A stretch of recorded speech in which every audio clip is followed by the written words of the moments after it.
एक बार मोटू और पतलू के फुरफुरी नगर में बहुत जोर जोर से बारिश हो रही थी। वहाँ से मौसम बड़ा सुहाना दिख रहा था, लेकिन अगल बगल कोई भी लोग नहीं दिख रहे थे। यहाँ से मोटू समोसा खाने के लिए इतनी बारिश में भाग भाग के अपने घर की ओर वापस जा रहा था, और जैसे ही वह घर पहुँचता है तो वह सीधे पतलू से बिना कुछ बोले चुपचाप बिस्तर पे सो जाता है। तभी पतलू अपने मन में कुछ सोचता है और चुपचाप वह रह जाता है। कहता है कि मोटू आज मेरे से बात नहीं किया और चुपचाप ही सो गया। इसीलिए वह भी कुछ नहीं बोलता और इधर उधर देखकर चुपचाप मोटू के साथ आकर सो जाता है।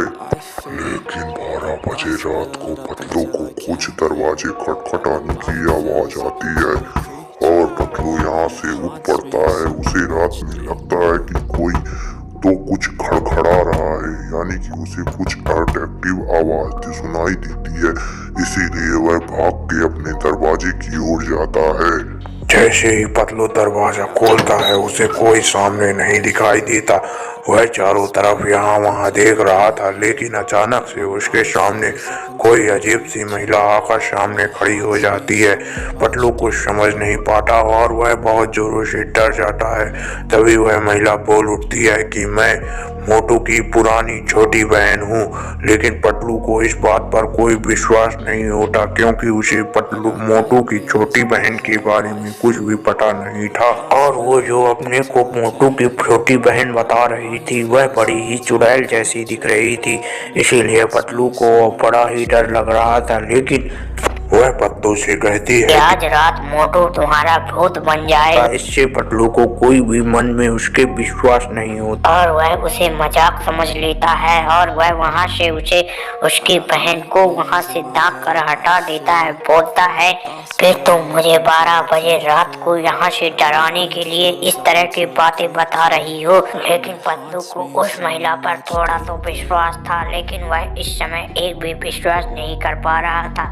वह चुपचाप अपने घर के अंदर आ जाता है और मोटू को देखता है तो मोटू बिल्कुल आराम से सोया हुआ था, इसीलिए उसे एक भी विश्वास नहीं होता है और वह भी मोटू के साथ चुपचाप सो जाता है। लेकिन सुबह होते ही पतलू कुछ अजीब सा चीज देखता है, यानी कि जो उस महिला ने रात को भविष्यवाणी की थी वो भविष्यवाणी उसे सच हो जाती है और मोटू का चेहरा पूरा भूत जैसे दिखने लगता है। पतलू तो बिल्कुल डर जाता है और उसे डर के मारे आवाज भी नहीं निकल पा रही थी।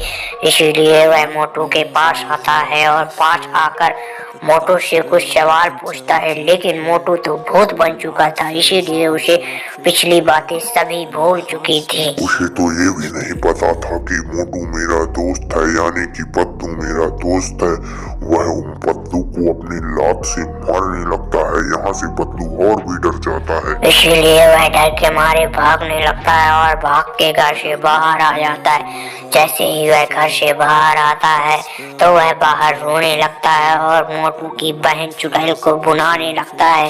तभी लेकिन वहाँ से वो चुड़ैल आ जाती है और आने के बाद पतलू उससे मदद मांगता है, लेकिन वह मदद के लिए मना कर देती है, क्योंकि पतलू ने उसकी रात में बात नहीं मानी थी। पतलू यहाँ से बहुत रोने लगता है। तब वह महिला बोलती है ठीक है मैं तुम्हारी कोई मदद कर सकती हूँ।